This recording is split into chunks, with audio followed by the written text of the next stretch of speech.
How's it going, everybody? It's Pilot Fame, and we are back with another FPL video, and today we're going to be looking at our buy, hold, and sell for Game Week 5, where we take a look at players that we think you should buy for this upcoming Game Week, players who you should hang on to or give another opportunity, and players that you should sell if you think that they might not be doing well or they have some bad fixtures coming up. Or maybe they're injured. This man over my shoulder, Mo Salah, he's going to be coming into my team this week and going to be my captain. But he's not necessarily the buy for this week. He's too obvious. We're going to go for something that's a little bit more niche or a little bit like kind of out there. Maybe looking at the next differentials to become the template picks going into the next few weeks. If you haven't done so already, make sure to hit that like button, subscribe to the channel if you are new, and turn those notification bells on so that you can get the content as soon as it is readily available. Also, drop us a follow over on Twitter so you can keep up to date with any and all FPL news that we retweet over there, as well as give us a follow over on Twitch so you can see when we go live for our preview and deadline streams. We'll be doing a deadline stream middle of the week this week on Thursday, 7 p.m. EST, so make sure to come check us out for that. There'll be a pinned comment down below to let you know when that is going to be happening, and the details on that with the link is down in that pinned comment down below. So without further ado, let's talk about our partners for this FPL video with Fantasy Football Scout. So if you haven't heard about Fantasy Football Scout, they have a fantastic members area during the regular season. It's £25 for the membership, and that lasts the entire year. And during the off season, they give a 20% discount. But if you have missed that discount, fear not, you can still get the membership for £25, and it's fantastic. You can see the membership area just behind me. You have a bunch of different stats that you can use powered by Opta stats and create your own custom tables. You have the Rate My Team tool, you have the season ticker, player comparison tools, a whole array of things that you can use to help elevate your FPL game. So use the link down in the description below so that you can get access to these exclusive tools to help elevate your FPL game. Sign up now. So these were our Game Week 4 picks for our buy, hold, and sell. We chose Ferran Torres as our buy, and, his stats were okay. 4 shots inside the box, a quite high number. Didn't have any big chances or chances created, but his 0.40 XGI still shows that he was among the activity in the game, and maybe on another day might have got something out of the game. But he has a good fixture coming up this week with Southampton at home, so I'd definitely be hanging on to him. Rafinha, a long-term buy, I would say, a long-term hold as well, because of the fact that Leeds have a fantastic run of fixtures now. This is the run that a lot of FPL managers were looking at the beginning of the season and saying this is where we need to bring in some Leeds players. And even in a game where they had a red card and were a man down, he still created 3 chances and a 0.64 XGI. So on another day, he might have been able to get an assist or a goal in that one versus Liverpool. And then lastly, Danny Ings, only 0.06 XGI, so not involved at all. No big chances, no chance created. 1 shot in the box. The stats, show that it looked like he had a diabolical game. There were chances where he could have potentially had the ball squared to him and had an attempt on goal, which would have been a generous attempt and a very good one at that. If Ollie Watkins had looked up a couple of times or had played Danny Ings in sooner, there may have been better chances for them there. And I thought Aston Villa, they're still getting used to each other, but I think that they can still improve in those areas. Me personally, if I could have sold Danny Ings last week, I would have, because Wilson was injured. I couldn't do that, so I have to keep him for an extra week as well, because my free transfer this week is going to be for Salah.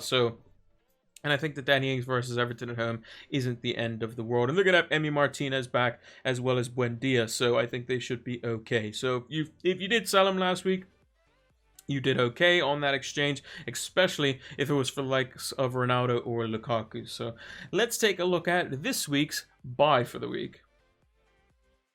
Now, I just realized that a couple or part of the graphic is wrong. So you see up above, it'll say Game Week 4 to Game Week 7. That's actually Game Week 5 to Game Week 8. So when you're paying attention to that, it's Game Week 5 to Game Week 8, not Game Week 4 to Game Week 7. It's going to be like that on one of the other graphics as well, just because I didn't realize it until I started recording. So we will move on. But yeah, Game Week 5 to Game Week 8 is those fixtures above me. But our buy for the week is Damari Gray. So 12.7% owned. He has gone up a couple of times, and he just keeps scoring. He's very reminiscent of the likes of Jesse Lingard, who you look at his stats, 1.37 XGI. It's not really too astounding, but 3 goals from only 1 big chance, 4 chances created with 4 shots inside the box. It just seems like he gets a chance every game, whether it be big or small, and he just puts it in the back of the net. And he does have a couple of good fixtures still left to go. Aston Villa away and Norwich at home in particular, and then, Everton's fixtures aren't as great. And he showed that he can still do well, even with the likes of Dominic Calvert-Lewin not on the pitch. There was like a very crazy 6-minute spell where, Demarai Gray got involved, Andros Townsend got a goal and an assist, so I think he could be quite good for a low-budget midfielder, but you have to get on him now before his price starts to skyrocket and basically make it so that he is going to be more in line with the 6 million or 6.5 million midfielders. If you're looking for triple premiums, he's potentially a way to make it easier to fit those 3 like Salah, Lukaku, and Ronaldo all in the same team if you are wild carding. And I still think that the next couple of fixtures are good enough for him to do well. West Ham have been a bit leaky as well, so you can consider that to be a good fixture. But I think he is very reminiscent to the likes of Jesse Lingard. I think it's just he just gets a chance and he scores, and it just seems to be going that way for him. And he's working well in Rafa Benitez's system, who trusts him, and he's doing quite well, which was definitely unexpected. Wouldn't have been saying that at the beginning of the season, but I think he's potentially a good purchase. I'm not necessarily going to go near him because I have other fires to put on my team, but I think that he would be a good buy, especially on a wildcard if you're looking to boost up your premiums elsewhere in your FPL teams. Now, with that being said, let's take a look at the hold for this game week. Someone who was a bit hasty, one might say, got himself 2 yellows and is going to be suspended for a game, but it might actually be beneficial if we hang on to him. And that player is Mikel Antonio. Yeah, so on this graphic, I have the game weeks fixed, but it's all fine. 5 through 8 is what we're looking at. He is my hold for this week. And now you're probably saying, Pilot, he's not playing this week. Why would you hang on to him? Well, if you can hang on to him, I would, because you probably don't expect him to get anything versus Man United. Maybe you do. But if he didn't, look at the fixtures afterwards. Leeds, Brentford, and Everton. Those are still pretty good fixtures. Everton are prone to mistakes at the back and are susceptible to conceding goals. Brentford, they're a promotional side, so you would expect West Ham to do well versus them. And Leeds have been shipping goals and basically don't have center backs now. So I think Antonio, who's got 4 goals and 4 assists this season with 6 big chances, 7 chances created, 3 big chances created, 15 shots inside the box, and he is going to miss out on a game. He's insane. 3.77 XGI as well. Only 7.9 million. He could easily be 9 million, and I'd probably still pay for those kind of stats. He is a hold for me. You can also probably kind of pin Benrahma into this as well. I think that they work well as a pair. Now, if Benrahma starts to get rotated, then that could be a different issue.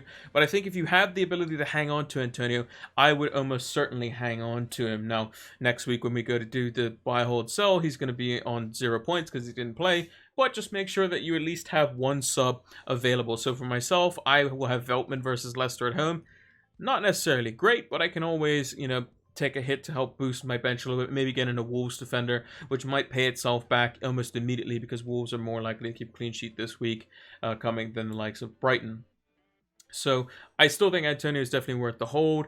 If you bought him at 7.5 million as well, the price drop last night didn't affect you because it's every 0.2 that he goes up, you gained 0.1 in sell value. So since 7.9 minus 7.5 is 0.4, you're still going to be able to sell him at 7.7, whether he went up to 8 and then went back down to 7.9. Now, if you bought him at 7.6 million, that's a different story. Then you have to, that price drop would have hurt you. So just one thing to keep an eye on as well. Now, lastly, we're going to take a look at another forward that has a couple of injuries by the looks of it that, a certain manager, it didn't seem to kind of relay that, how affected he was by these, and he could be out till after the international break. And that player is Dominic Calvert-Lewin. Now, with Demarai Gray on the rise, Calvert-Lewin is on the fall. I would be selling Calvert-Lewin if I had him this week, 8.2 million. If you bought him when he was 8 million, you're going to be selling him for an additional 0.1 and making value on him. You can go to the likes of Bamford. You can go to the likes of Raul Jimenez. You can go to Antonio after the fact for next week if you really wanted to. there's many different options that you can go for. You can even use his money to go up to the likes of Lukaku or Ronaldo if you don't have him. Calvert-Lewin was ticking along quite nicely. 3 goals in 3 games. Had this toe injury that he was kind of playing through. Then sustained some form of like thigh strain as well. And he's not going to be involved in the Aston Villa and Norwich game by the looks of it. It seems like he's going to be out 2 to 3 weeks at the least, according to Rafa Benitez, which would put him out until probably around either till the United game away in game week 7, that would be. The graphic is slightly wrong on that. Or game week 8 when he goes to play West Ham. So I would be selling him. He's just going to be a dud in your team. He's going to go back down to 8 million. It might go down below his actual price. But it's a shame because his stats were quite good. Luckily, though, you can do a nice 1 free transfer to go to Jimenez or Bamford, who have excellent fixtures coming up and could prove to be good FPL assets, or as good as the likes of Calvert-Lewin over these next few coming game weeks, especially Wolves as well. They have a much kind of longed for run of really good fixtures because their opening 3 wasn't fantastic. Whereas Calvert-Lewin, if you were bringing him in on the wild card, you were looking at the the Burnley at home, the Aston Villa away, and the Norwich at home fixtures, licking your lips thinking he's going to give me some points there. But unfortunately, he's going to be out for all 3 of those and could be out during the international break and potentially after that as well, depending on how long it takes for him to get through these couple of injuries. Yeah, it's a bit unfortunate for him because I think he is a very good FPL asset. He was also on penalties as well, so Richarlison will be happy. He's probably the only one that's happy about this. So yeah, it could be interesting. But hey, you never know. It might make Rondon a very good FPL asset. He's only, I think, 6 million or 6.5 million in FPL, and he might come in and start playing game in, game out, and might prove to be as good or better.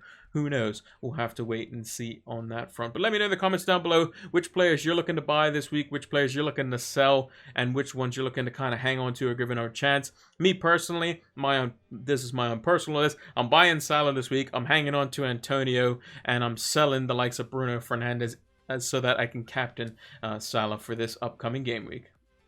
And that's going to do it for our Game Week 5 edition of Buy, Hold, and Sell. If you haven't done so already, hit that like button, subscribe to the channel if you're new or haven't done so already. It greatly helps out the channel. And give us a follow over on Twitter so you can keep up to date with any and all FPL news. And turn your notification bells on so that you can get all the content as soon as it is readily available. As well as drop us a follow over on Twitch so that you can see when we go live for our preview and deadline streams. There'll be a pinned comment down below to let you know the exact details on the next FPL stream. And lastly, use the link down in the description below so that you can get your Fantasy Football Scout membership. I believe it's only around £25 during the normal regular season, and they do have a discount during the preseason, but fear not, it is the exact same content no matter if you get the discount or not. It's going to help elevate your FPL game. Thank you all for watching, and until the next one,